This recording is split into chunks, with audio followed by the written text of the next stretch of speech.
So now let's have the illustrative example under cost concepts, no? And yung mga basic, yung segregation of costs. Yan. Sige, for problem number 1, the accounting records of raw milk company reveal the following costs: direct materials used 170,000, direct labor 350, manufacturing overhead 400, selling admin 220. Ang tinatanong sa atin, okay, the total product cost. Okay, so pen.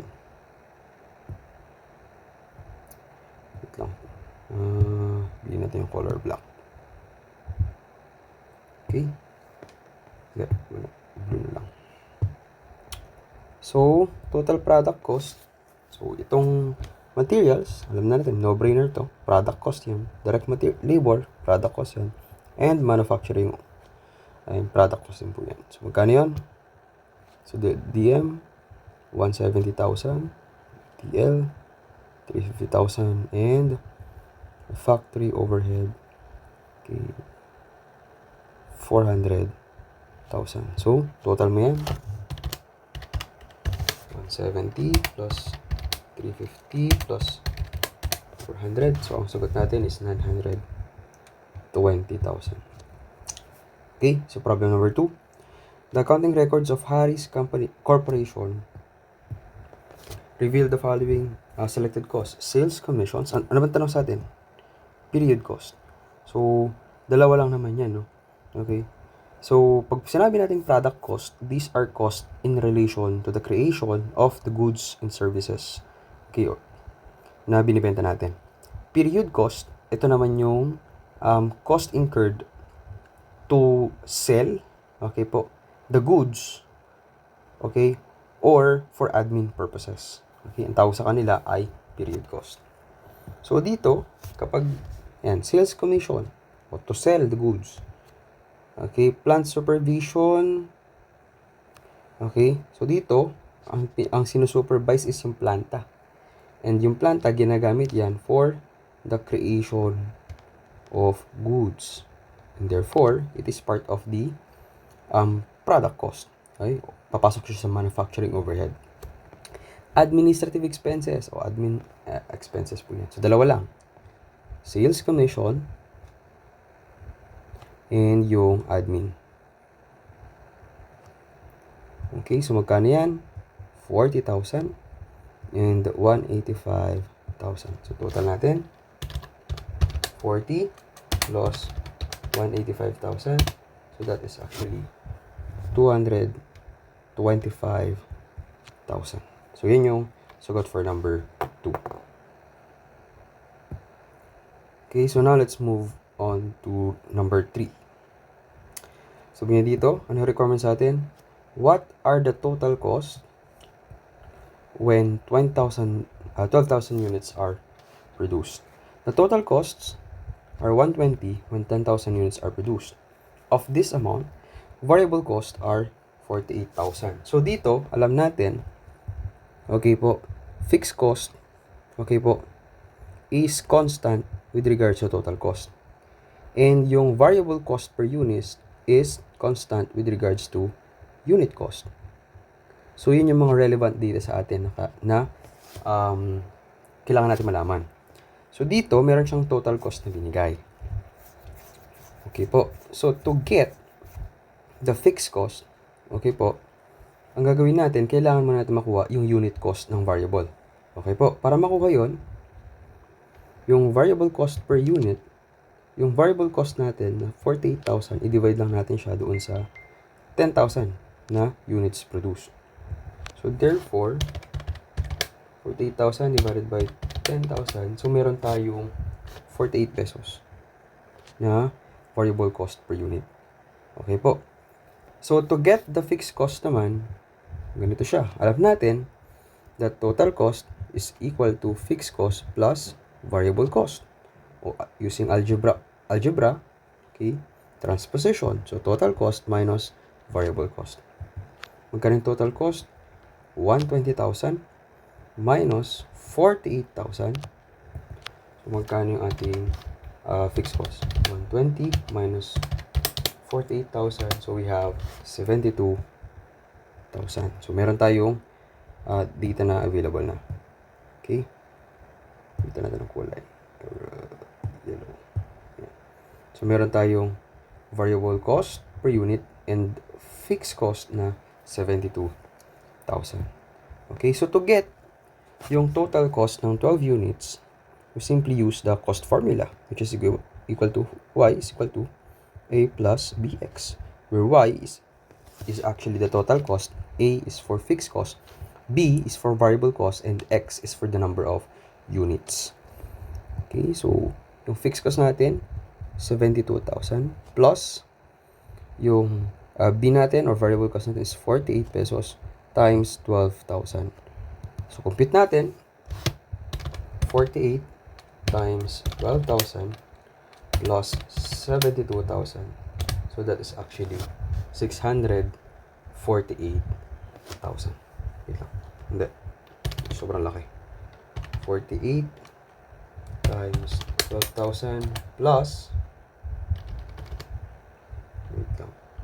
48,000 divided by 10,000. So, 4.8 pala to, sorry. Ayan, kaya pala siya, sobrang laki. So, 12,000 times 4.8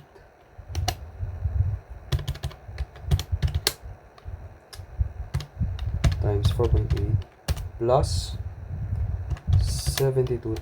So, that is actually 129,600. Okay. So, yun yung ating final answer for number 3. Okay, move on to number 4.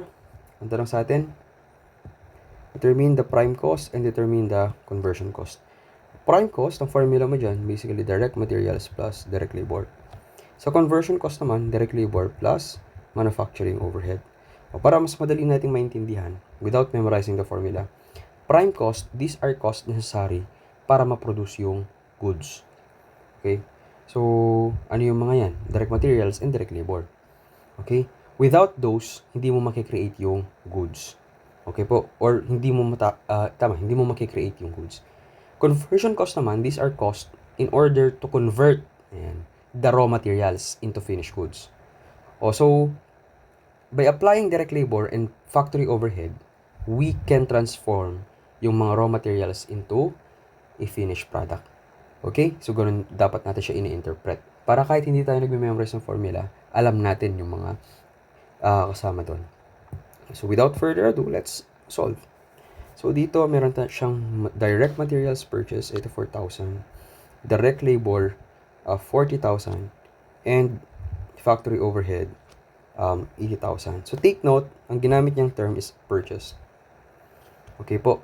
So, mamaya, baka iba kasi yung used. So, dapat, ang gagamitin natin pagdating sa prime cost would be the used and direct labor applied. So, ganun siya dapat. Okay? Or pwede ding used. Sa ibang libro. Joseph Company has beginning inventory of direct materials on January 1, 30,000 and ending inventory on March 31 amounting to 36,000. O, pwede ka mag-T account. Gawa ka ng inventory account, T account ng raw materials. So, raw materials. Beginning inventory mo daw is 30,000. Kapag nag-purchase ka, debit natin yung raw materials. So, that is actually 84,000. Tapos, meron tayong 36,000 na ending. So, magkano yung ginamit natin? 30 plus 4 minus 36,000. So, 78,000 yung ating used. Meron na tayo ngayon na direct material used. Now, wala namang binanggit with regards to direct labor, whether they are applied or used. Pwede kasing yung binigay is budget, no? Direct labor or budgeted direct labor. Pag sa ng problem, ang assumption natin is actually already the applied or used. So, dito, we simply add 78,000 plus yung 60,000. So, that's actually equal to 138,000.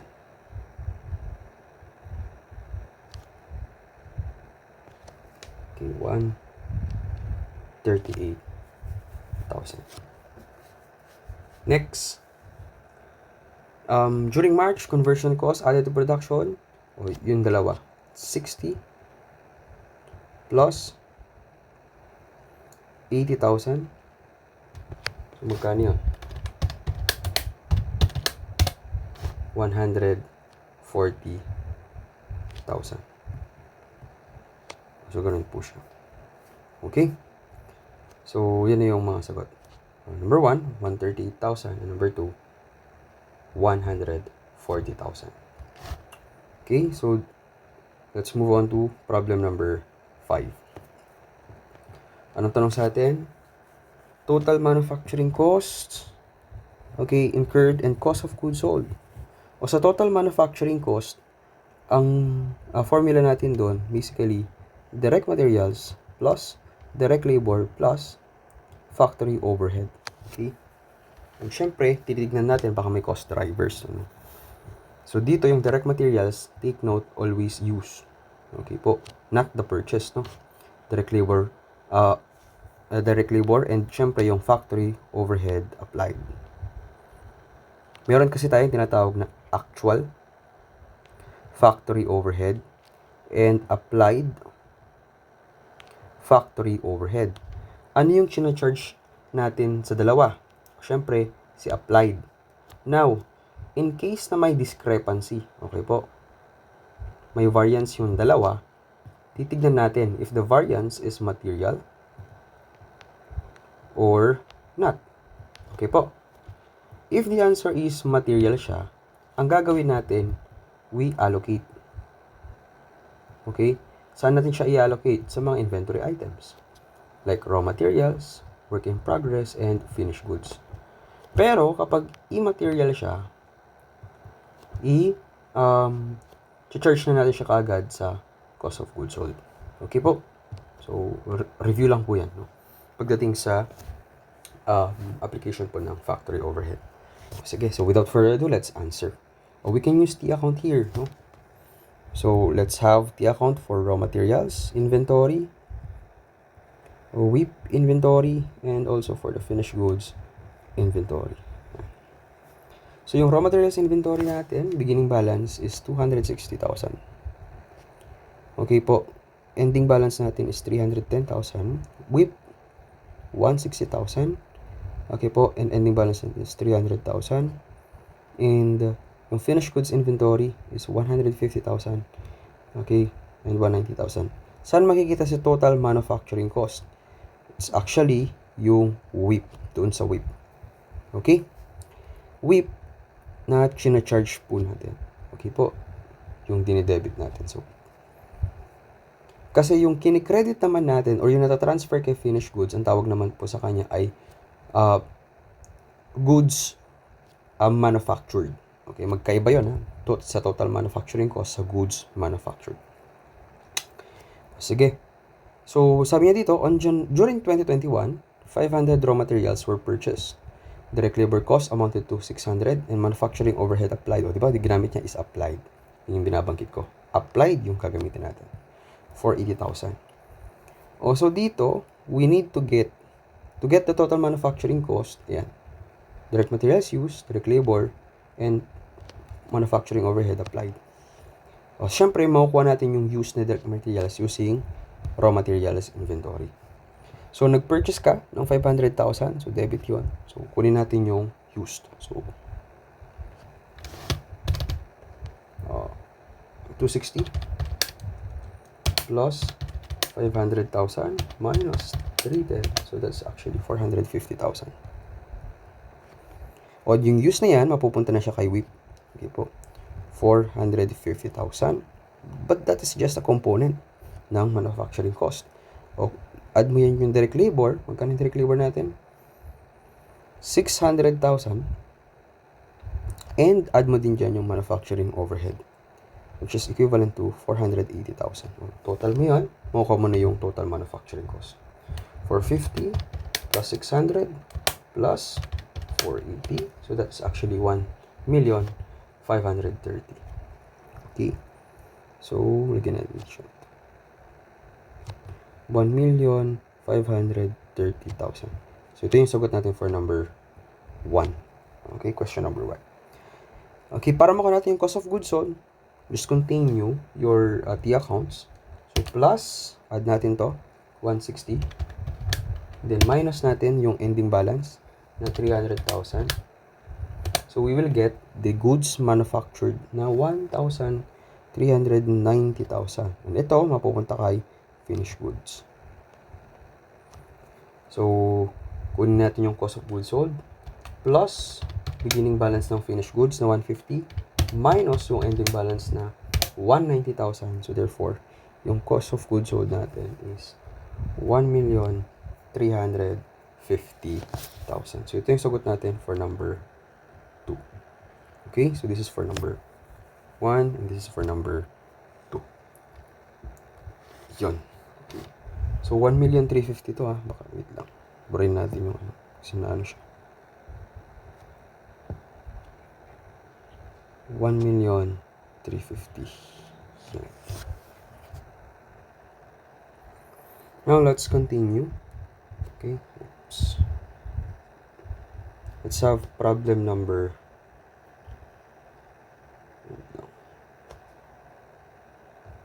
number 6.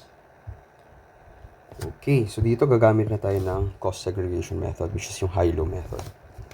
Erin Company collected the following data on power cost and factory machine usage for the last 6 months. So meron tayo dito, power cost. So that's actually basically your total cost.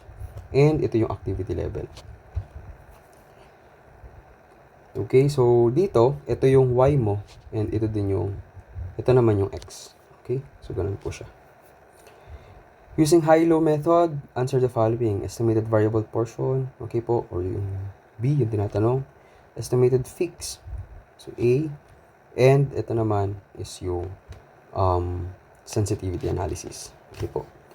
Sige, so let's identify. Step number 1, identify the highest and lowest points. So, ano yung magiging basis natin? Well, syempre, doon sa cost. Okay po.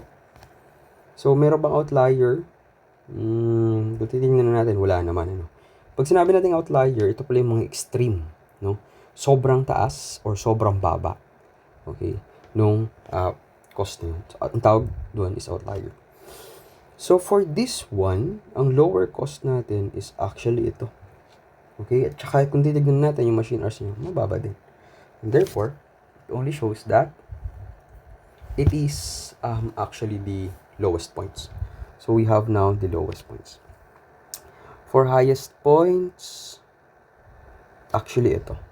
So, February, 30,300 and 17,600.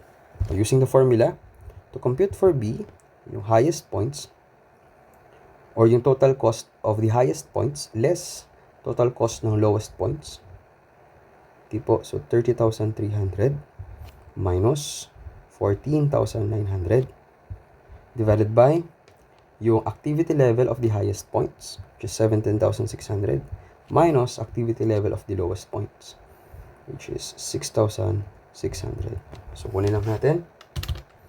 So, 30,300 minus 14,900. So, that's actually equal to 15,400. And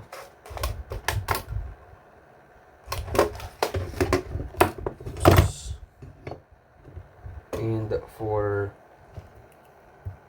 the activity level, 17,600 minus 6,600, so that is 11,000.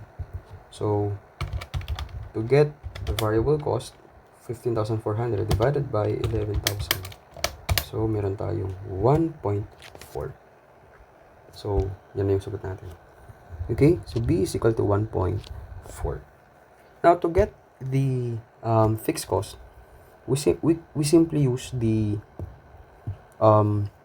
cost formula. Okay po, and we can choose between the lowest and highest points. Okay po. So, let's try to use yung highest points. So, using yung cost function natin, y is equal to a plus bx. And yung y natin would be the highest point na total cost, which is 30,300, is equal to, hinahanap natin is the fixed cost, so a plus 1.4 times, ano activity level yon, 17,600. Okay po, so, To get A, ang gagawin mo lang, ito, multiply mo muna to. So, 1.4 times 17,600. So, that's actually 24,640, no? So, ito, so 30,300 is equal to A plus 24,640. And then, transpose na natin na siya doon. So, 30,300 minus 24,640 is equal to A. So, A is equal to 5,660. Sulat natin. 5,660. So, this is our A. So, ang cost function natin would be Y is equal to 5,660 plus 1.4 times X. Yan, ganyan siya. So, A is equal to 5,660. Palitan na natin, masyadong makapal. Yan. So, we can now estimate yung total cost. If the manufacturing hours ay 100,000, we simply change the X to 10,000 manufacturing hours. So, Y is equal to 5,660 plus 1.4 times 10,000. So, to get that, 1.4 times 10,000 plus 5,660. So, that is 19,660. So, this is your answer for number 3. Okay? So, 19,660. So, ganun lang po kapag high-low method. Okay? Now, for the last illustrative example, we have Joyce Company. So, ang gagawin natin dito is this square method. The management company would like to separate the fixed and variable components. Okay? Data collected over the years for recent 6 months for recent are follows. Okay, so meron tayo dito electricity cost and machine hours. Yung electricity cost, that would be our Y. Machine hours, that would be our X. Okay po, sana memorize mo yung cost, yung formulas natin, no? We have actually equation 1 and we need the equation 2. Okay po, ano yung equation 1 natin? Yun yung XC, okay? Or A na Bex. Wait lang muna. I didn't understand that. So, A na Bex and XC. Okay. AX plus Bex. Wait lang. 2.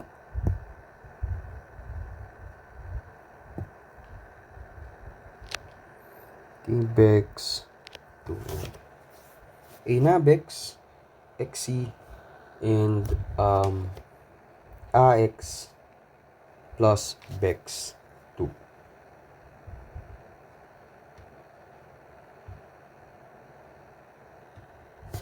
So, let's create the table. Okay po.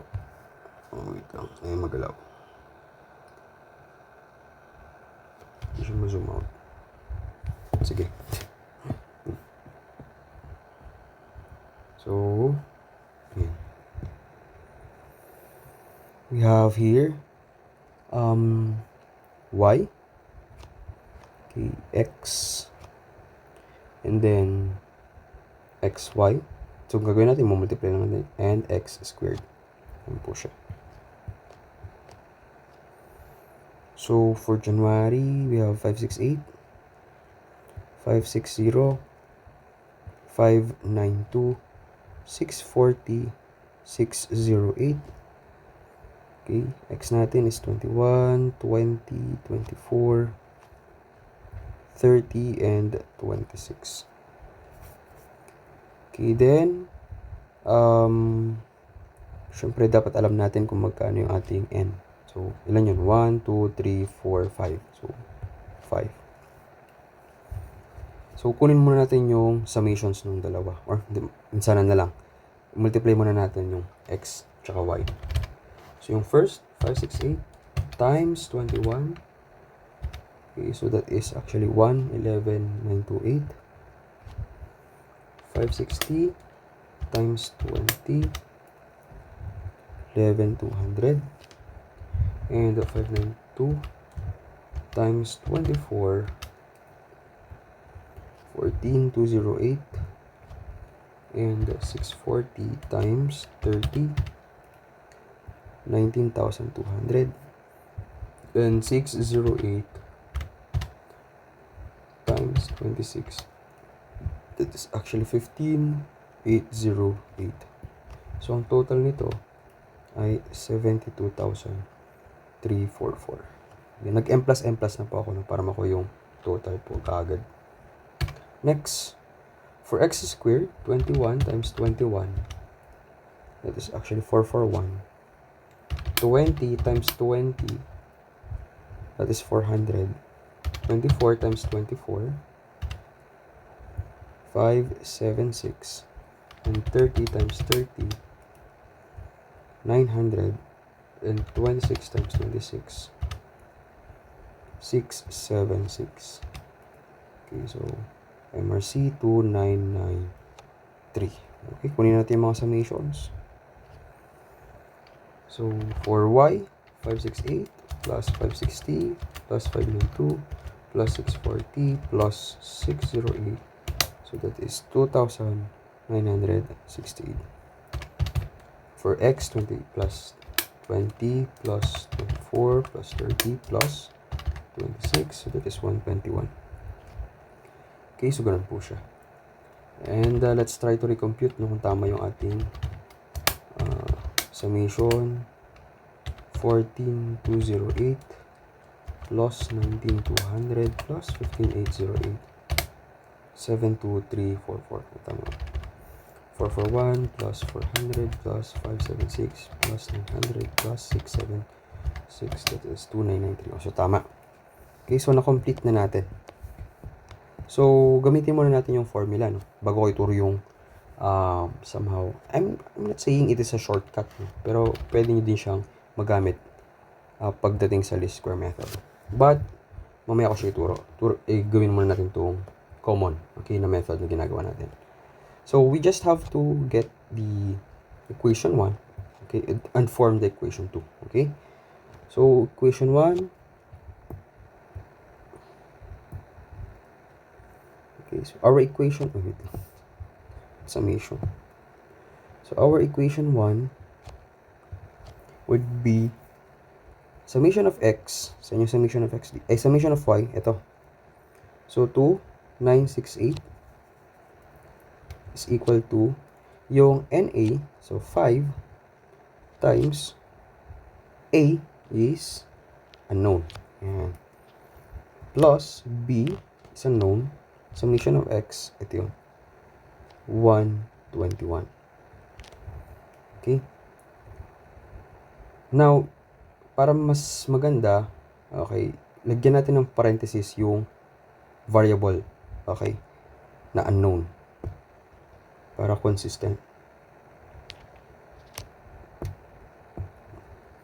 So, dito, 5 times A plus summation of x is 121 times B. Next, for equation number 2, okay, summation of xy, ito yun, 72,344 is equal to AX. So, unknown si A.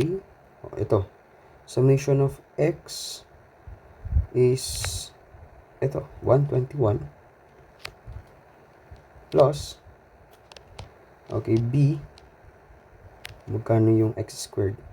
Ito yun, 2993. O, pag sinabi natin elimination, okay po, ang ginagawa lang natin is, eliminate natin yung isang variable dito. It's either A or B. Pero bago natin ma-eliminate, kailangan kuha muna tayo ng multiplier that could eliminate this, the other variable. So, dito, I think, okay. So, let's try itong 121. No? So, 121, saan divisible ba siya? Divisible ba siya ng 5? Siyempre, hindi. Pero, we can multiply it by 24.2. So, yung equation 1, we can multiply by 24.2 para itong 5 maging 121. So, ganun siya. Okay po, sa equation 1, multiply natin siya ng 24.2. Okay? So, ang mangyayari niyan sa equation 1, okay po, pag i-multiply natin siya ng 24.2, so, ito, 24.2 times, ito, 2968. So, mangyayari sa kanya, magiging 71,825.6 is equal to, babalik ka ulit, 24, ito yun, mamultiply naman natin siya doon. 24.2 times 5, so magiging 121A na siya. Plus, ito naman, 24.2 doon sa 121. 24.2 times 121. So, that is 2, 9, okay. So, 2928.2 B. Okay? So, ang gagawin natin, since na-multiply na natin yung equation 1 sa 24.2, okay, we can now minus sa equation number 2. Okay? Or simply, gusto kasi natin maging positive, no? Yung B. So, kung titignan natin, mas malaki ito compared dito. O, sige, basta i-minus na lang muna natin. 72,344, okay, is equal to 121A plus 2993B. So, ito, dahil minumultiply natin siya ng negative side, magiging negative to, magiging negative yan, magiging negative to. Okay? Tapos, minus lang natin. Okay, so, minus natin muna yung una. 71,825.6 minus 72,344. So, that is 518.4 is equal to, pag minus mo yan, di magka-cancel out. O, di nawala na si A. Diba? Next is 2928.2 minus 2993. So, that is 64.8B. Okay po. Kung pansinin mo, hindi siya naging negative, ano? Pero magiging negative siya. Kaya lang, gusto natin positive. So, gagawin mo lang, para mag-positive yan, multiply mo ulit ng negative both side. O di mo ko positive. Or in short, edi wag mo nang i-negative. Okay po. So, we already have this. Para matanggal yung amounts kay B, divide both sides ng 64.8. Okay. So, 64.8. So, meaning, B is equal to 518.4 divided by 64.8. So, that is 8. So, B is equal to 8. Yan. Now, to compute for A, we can actually use yung equation 1. Okay po. So, we can use si equation 1.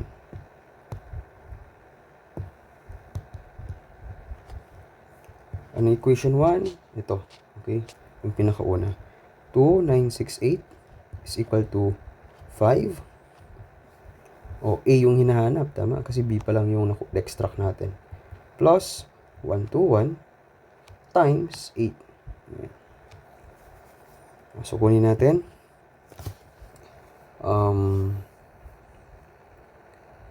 121 times 8. So, that is 968. So, 2968 is equal to, tanggalin natin yan, 5A plus 968. Transpose natin yon. So, i-minus natin siya. 2968. So, 2,000. 2,000 is equal to 5A. Then, divide natin both sides ng 5. So, makukuha natin would be divide by 5.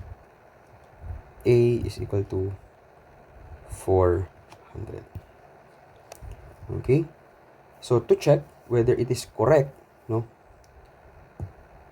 you can use yung equation number 2. O, para magamit natin, ganito.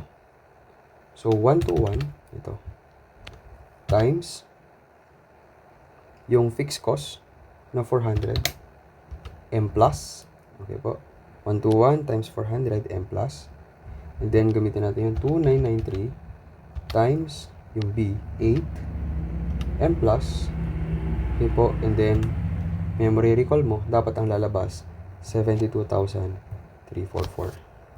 Pag di mo nakuha yun, ibig sabihin mali. So hello guys, welcome sa ating MAS integration class. So our first topic for this subject. Okay, yun. Yung sumingit, ano. Next. So, ang gagawin naman natin, i-discuss ko sa inyo yung isa pang approach ng pagsosolve ng least squared without memorizing the equations. Okay, given. So, gagawin mo lang, gagamitin mo ulit tong table na yan. Okay po. So, sulat na lang natin ulit. Okay. Tama, sulat na lang natin ulit. So, second approach. Wala na pala tayo. Burahin na lang natin to. Sige. Tama, burahin na lang natin. So, ang gagawin natin, yung table na mismo. Doon na tayo mismo sasagot. At hindi na natin kailangan gumawa ng maraming yan. So, anong approach, sir, ang gagawin mo? Ganito po siya. Okay, so sana masundan nyo, ha? The reason kung bakit hina-highlight ko si N, kasi ang gagawin mo, ganito.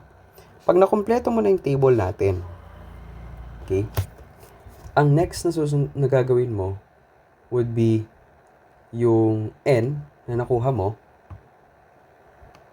ay itong N na 5, i-multiply mo lang siya doon sa 1 to 1. Summation of x divided by 5. So, magkano yun? 1 to 1 divided by 5. So, that is 24.2. 24.2. Parang familiar, ano? Yun actually yung ginawa natin kanina. Yung ginawa din natin, dinivide natin sa 5. Pag nakuha mo na yan, ang gagawin mo lang, si 24.2, i-multiply mo siya dito, tapos, siya yung i-compare natin kay xy. Si 24.2 naman, yun yung i-multiply natin siya dito, tapos siya naman yung i-compare natin kay summation of x squared. Okay po? So, ganito ha. Lagyan natin ng arrow. So, 24.2, i-multiply mo siya dito, tapos siya yung ilalagay mo dito. And then, ibang kulay. Okay po. Tapos, si 24.2, multiply mo siya dito, tapos, yun naman yung ilalagay mo dito. Okay? So, ganun siya. Try natin. 24.2 times 2968 times 2968. So, that is 71,825.6. And yung next, 24.2 times 1 to 1.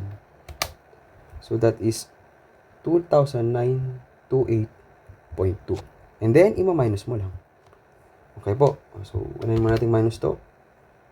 72,344 minus 71,825.6. So, makukuha mo is 518.4. And yung isa, 2993 minus 2928.2. So, makukuha mo is 64.8. Okay, so pag nakuha mo na yan, okay, ang next step would be, pag-divide mo lang tong dalawang to. Okay po. Kapag dinivide mo tong sagot mo dito, ang makukuha mo na is actually si B. Try natin. 518.4 divided by 64.8. So, ang makukuha mo is actually 8. Nakuha ba natin si B? Pares ba siya dito? Yes. Actually, kung titignan mo, ito yun. Tama? O, hindi tayo gumamit ng equation. Pero, ginamit lang natin is table. Next, para makuha naman si A, ang gagawin mo, basically, is gagamit ka ng equation 1. Ayan, parang ganun lang. So, etong table na to, ang purpose niya is to get B. Tapos, to get A, you can simply use equation